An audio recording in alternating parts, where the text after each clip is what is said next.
For years, quiet conversations within the industry have hinted at unsettling moments involving Diddy and Usher, rumors so serious they even include claims of medical intervention.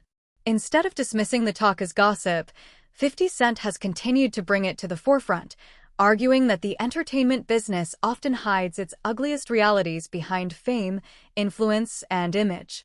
In his view, this goes far beyond controversy.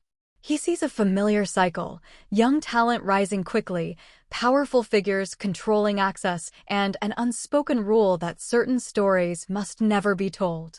When he addressed the issue publicly, his response carried more weariness than shock. He made it clear these were not accusations he personally created, stressing that silence only allows harm to continue. Having lived through violence, deception, and hard-earned survival himself, the subject appears deeply personal.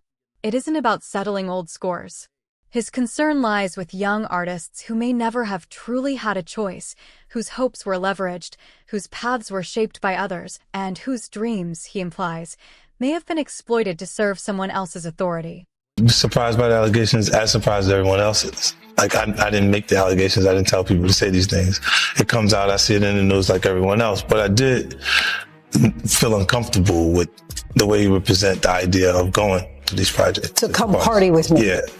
And then that swayed me away from it, just that alone. So you didn't realize as much stuff was coming. Like, when I seen today, it was allegations of 3 men that said he drugged them, and it's a long time, to be honest with you. Like, when people don't remember being violated for 20 years, it makes me feel a little hard. What are your thoughts on the allegations against Jay-Z? That was interesting. When I was saying things, not knowing exactly what I was saying, but I was going, where's Jay at? He's mad quiet. Like while the Puffy thing was going on. But it's obvious now that his team was being made aware that he was in those allegations also. So I hope it works out, because with his family, the things that go on into. In the early 1990s, Usher was only 14 years old, talented, ambitious, and still trying to understand an industry that moved faster than he did. LaFace Records co-founder L.A. Reid believed that sending the young artist to New York to learn under Sean Diddy Combs would strengthen his edge and accelerate his growth. At the time, Diddy was already deeply embedded in a world of nightlife, money, and influence, a tastemaker with the power to open doors and shape careers. To outsiders, it appeared to be a rare mentorship opportunity. But 50 Cent views that decision through a different lens. To him, it highlights how success and danger can exist in the same space. In the trailer for his docuseries, he reflects on how the music industry has repeatedly excused questionable choices by labeling them as artist development. He suggests that placing a minor inside the orbit of a powerful mogul in the name of creativity became a troubling pattern, one where chasing stardom sometimes meant surrendering youth, boundaries, and innocence just to get inside the gate. Allegation, but you kind of poke fun at them. You just ask questions. You're not worried that it comes back your way? Like, people dig up your past and try to pull stuff up? I don't have that shit in my past. I'm not. Everybody got a little bit. Look, not that it's real enough. I took a pill, but it was for me to perform better. For her to remember, buddy. I didn't fucking give her a drink so she forget what the fuck happened. What the fuck is going on here, bro? Yes, I took two pills. I gave me the fucking drug to perform. So she can remember and possibly love me for that. Did it work? What the fuck? Yo, bro, look, I'm doing pretty good. You know what I mean? But I'm just saying, this is the opposite of normal shit that we're talking about, bro. That is why. I don't know why it's so hard for people so just for to people to feel like shit is you weird. would have something, or you would have reserved energy because you feel like you was doing it too. This is people that are looking on separation between their hardships or their the things that they got going on that would be issues, and what a celebrity's issues will be. Wait, what is that? They think all celebrities are doing the same thing. Yeah. Right, and when you see, if I wasn't saying anything, guess what? You could safely say that a person on the outskirts that is not involved in hip-hop culture. Reid has since looked back on that decision with uncertainty, acknowledging that he still doesn't know whether it was a bold, forward-thinking move or a serious misstep. His goal was to help Usher develop a harder, more street-ready image, but the lasting effects remain open to interpretation. Usher himself has hinted that his time inside Diddy's circle exposed him to situations he has never fully explained. To 50 Cent, those carefully measured comments sound like survivor language, a way of signaling discomfort without directly naming the experience. He believes people who have lived through harmful or confusing environments often speak in fragments, letting what they leave unsaid carry the weight. That's the issue his documentary aims to examine, whether the industry's version of mentorship sometimes crossed into manipulation or abuse, and how many questionable choices continue to be justified as necessary steps to success instead of being honestly confronted. Jay-Z and Diddy and a teenager, 13-year-old teenager. Right. And we were speaking about just the statement. Right. The statement, you were saying you felt like that was calculated. That was, the statement is something you can tell it's written by a lawyer. Because there's a point where it kind of gets aggressive. He says, you're going to find out, like how I'll handle this. And that's an attorney want to be combative with another attorney. That's not like your publicist wouldn't say that. Right. This is on your, this is on, 50? Yeah, it says, I don't know what's going on, but are we still going to have the Super Bowl? I'm just asking for a friend. Yeah, I'm asking for Kendrick. I'm just trying to figure out if we're still doing everything the way. Because look, they will fall back, but the NFL, they won't necessarily be associated to that. Right.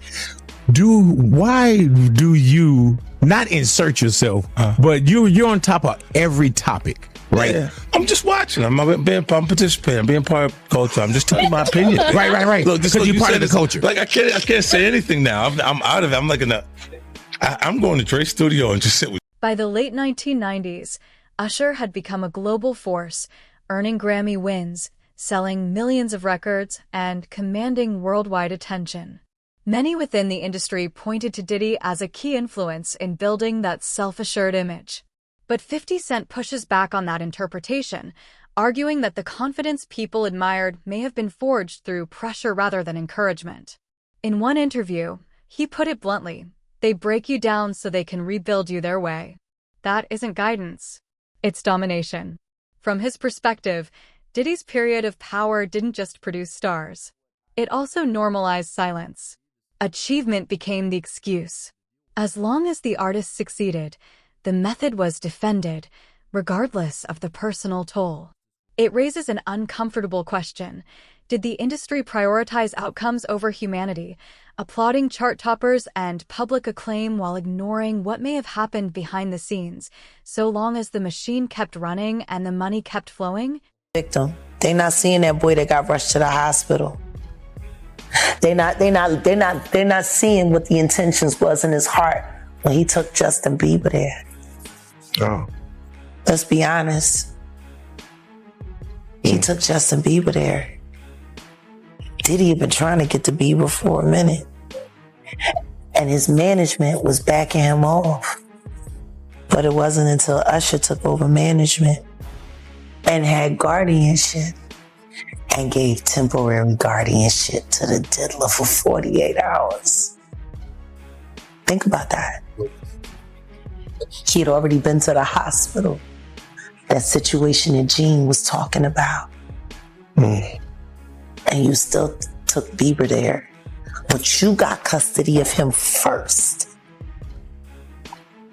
Diddy had already tried. They wouldn't let him.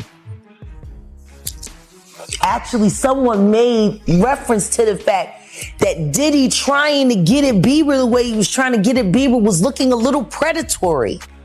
And then Usher came in and discovered it and managed him and got custody of him and promised to look after him.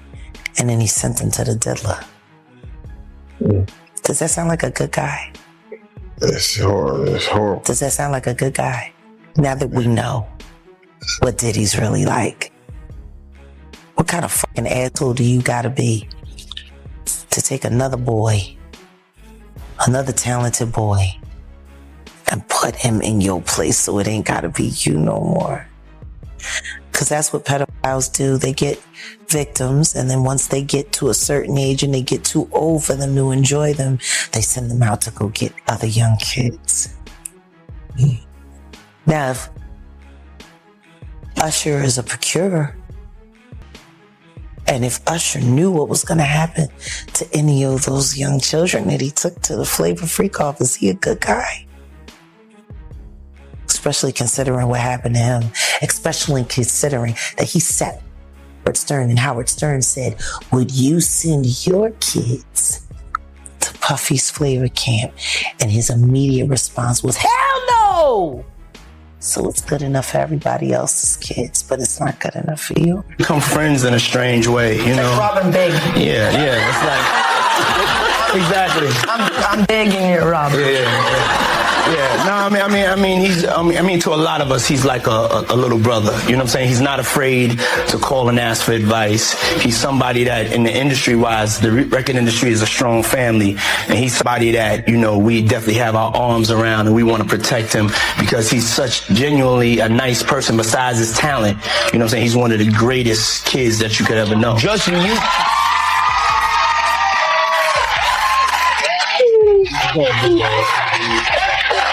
You know, Diddy bought his son a Bentley. Maybe, you know, he could buy you one also while you're out. Got me a Lamborghini.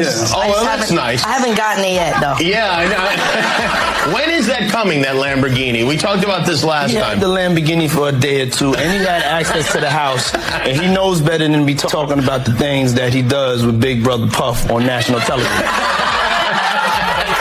Apparently not. When Usher introduced Justin Bieber as a young talent, 50 Cent says that moment struck a nerve. To him, it sounded less like admiration and more like ownership, young artists being spoken about as prizes instead of people.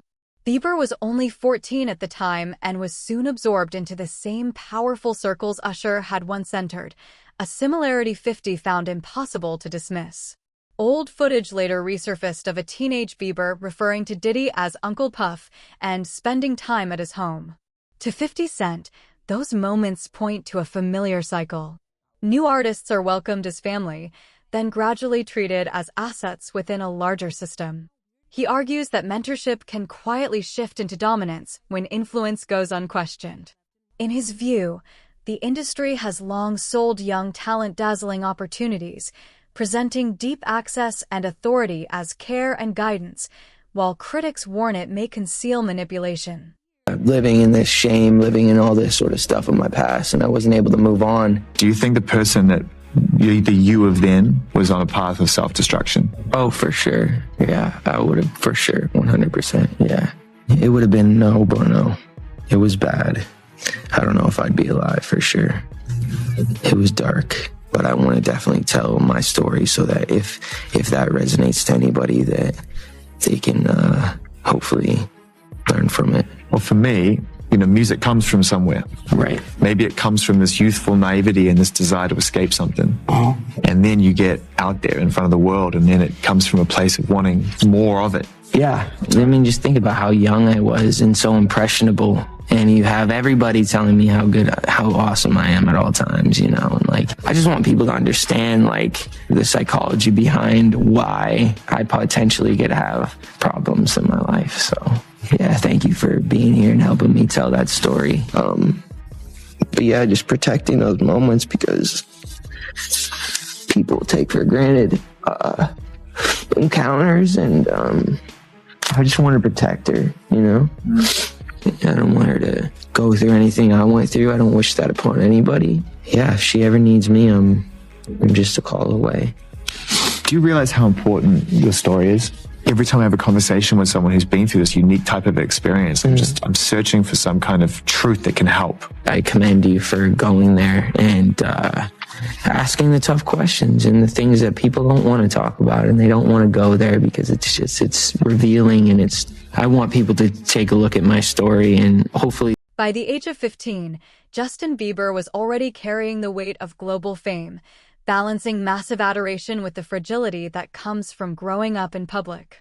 During that period, Diddy presented himself as a guiding figure, a role some now reconsider with far more caution.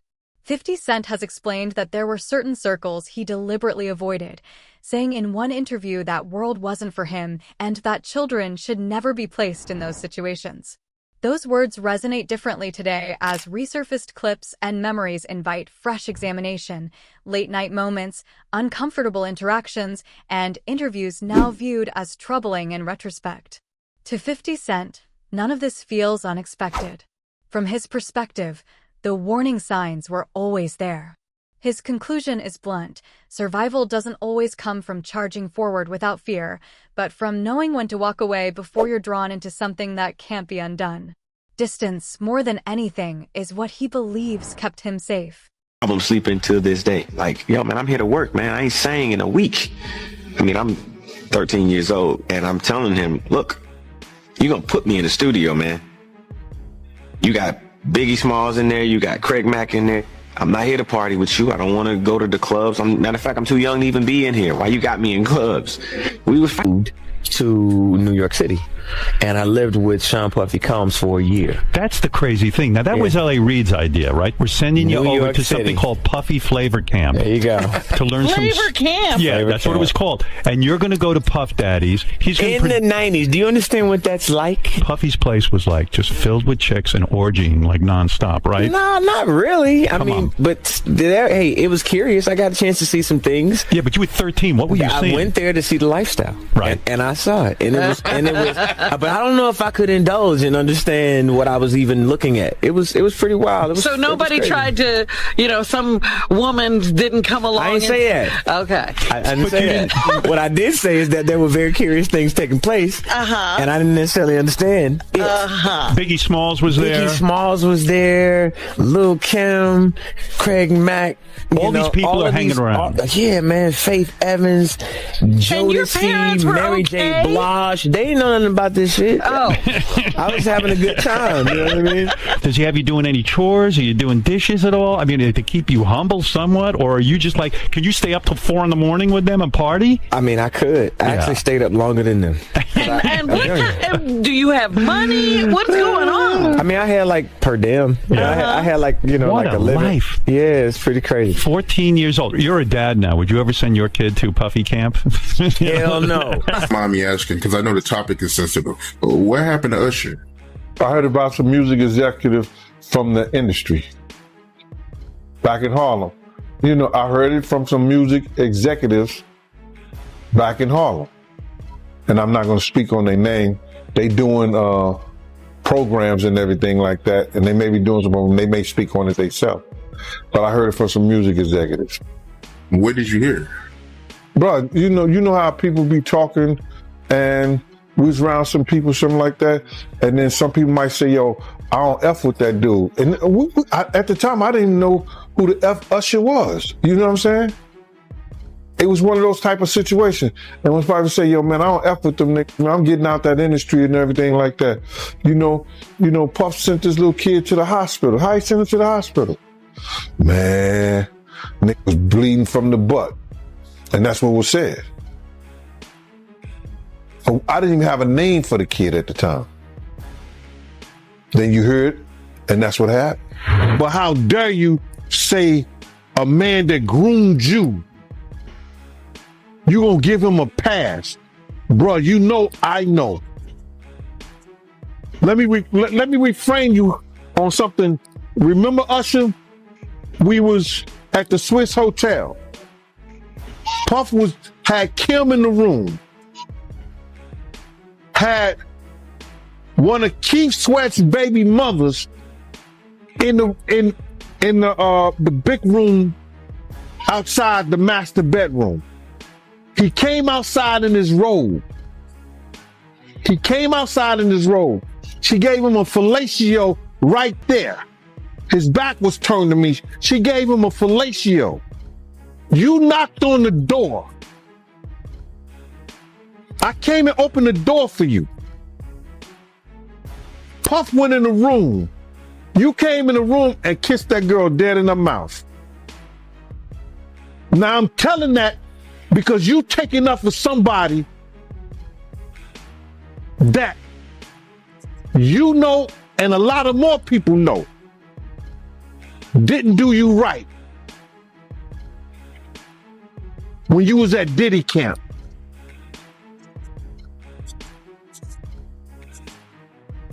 Y'all put it together. And what you mean by Diddy camp? Remember? He was on one of the talk shows. The white guy with the curly hair. What's his name? The white guy with the curly hair. And he said, yo, would you send your son to Diddy camp? And Usher said, no. Ask him why he won't send him to Diddy camp.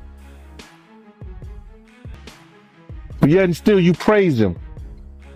Damn, man, and you said that, I know you can't go into detail, but you said that it was a situation where Diddy sent him to the hospital?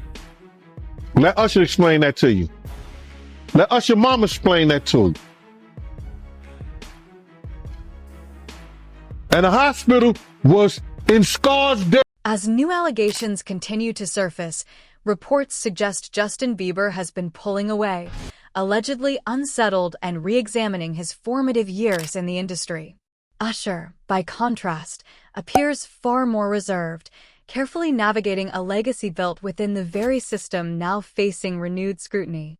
To 50 Cent, this moment signals a critical shift, a point where long-held silence begins to crack, buried guilt turns into recognition, and the past becomes impossible to avoid. He maintains that his motivation isn't revenge, but record-keeping. Stories outlive the people who live them, he said in one interview, explaining why he turns to television to preserve accounts that might otherwise be erased or reshaped. The message he continues to stress is clear and unsettling. Fame may disappear and reputations may change, but truth and accountability, no matter how uncomfortable, tend to last far longer than celebrity ever does. Don't sit on the bed at night. No homo. No, just don't get close to the bed. Don't get close to the bed. But it's just like, yo, we want to thank you for hosting the thing, man. It's been a pleasure. You didn't have to do it, and you did it. No, I definitely didn't have to do it. I definitely didn't have to. First and foremost, I'm not getting in the bed. Shout out to him and what he did. I'm just gonna, if we can, let's just put the camera a little this way, just so we're not. I don't want my shot to even I don't want it to come close to the bed at all. I should look like he fresh off a goddamn plane. Fresh off the garden stage. That's my brother right here from day one. We used to wake up and, pause, but like, check this out. Back in the days when he was like 10 and I was a little bit older, his older brother, we used to fight over the Frosted Flakes. You know what I'm saying? Before pause was invented. You know what I'm saying? But it's my brother for real. We used to actually wrestle off of the Frosted Flakes because he used to always get up early. Now he's one of the richest stars in the world. And What the fuck did Puff just say? Nobody's gonna acknowledge this but me. Puff just said we used to wrestle over the Frosted Flakes, and we're streaming live. That was stupid. Listen. Diddy's once dominant grip on the industry now appears to be weakening as federal investigations, civil lawsuits, and growing public backlash place his legacy under intense scrutiny. At the center of this moment, 50 Cent has taken on the role of chronicler, positioning himself as a key voice documenting what he sees as a long-overdue reckoning. His upcoming project, currently titled Did He Do It?, traces a line from early figures like Usher and Justin Bieber to larger conversations about power, mentorship, and possible exploitation within entertainment. He's careful to say he isn't acting as a judge or an accuser. Instead, he describes himself as a recorder of history, gathering stories, claims, and perspectives he believes the industry spent years suppressing. Whether praised or condemned, 50 Cent has become a disruptive presence, forcing uncomfortable questions into the open. Around threatening other actors, people. Somebody got to get involved in it. If it ain't the state, let it be the feds. Somebody got to stop him. He lucky that God given him the opportunity to be stopped while he's alive, then have to go to hell and face that shit. He got a chance to repent now, change his life. You mentioned minors, you know, and a lot of people have been trying to drag Justin Bieber into this situation because there's a lot of like suspect looking videos with Diddy and Bieber in it, and you know they're making a lot of allegations. Mm-hmm. Same way they made allegations about Usher when Usher was younger. I mean, do you think that there's any credibility to these allegations? When there's smoke, there's fire. Why would Diddy be tapping his kid in his chest to see if he wired? And asking him, are you wired? Why would he be confronting that kid? Why would Justin Bieber make a song about, what is it? I got smashed at a Diddy party or something like that? Why? There's reasons behind all this. So where there's smoke, there's fire, Cam. I wouldn't put it past him.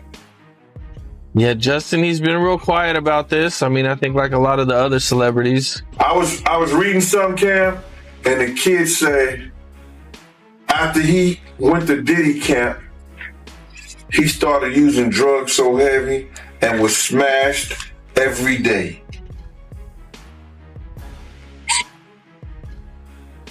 What would cause a kid who wanted to be an artist in the music business all of a sudden to start getting high and drinking and drugging, popping pills and smoking? What would cause a kid to do that? I mean, usually trauma. It isn't his voice that unsettles people most. It's the reflection he's holding up to an industry that would rather look away. When influence protects those facing serious accusations, it often takes someone willing to disrupt the system to turn whispers into accountability. That's where the industry finds itself today. Once the cheers fade and the cameras move on, the unresolved questions remain. What began as 50 Cent's defiant rise has evolved into a broader purpose, challenging issues he believes were ignored for far too long. His focus extends beyond any single name. It's a call for an entire generation to reckon with the price of silence and shared responsibility. The underlying message echoes through every claim and courtroom fight. If power is maintained through intimidation and secrecy, it isn't a legacy at all. It's a cautionary tale.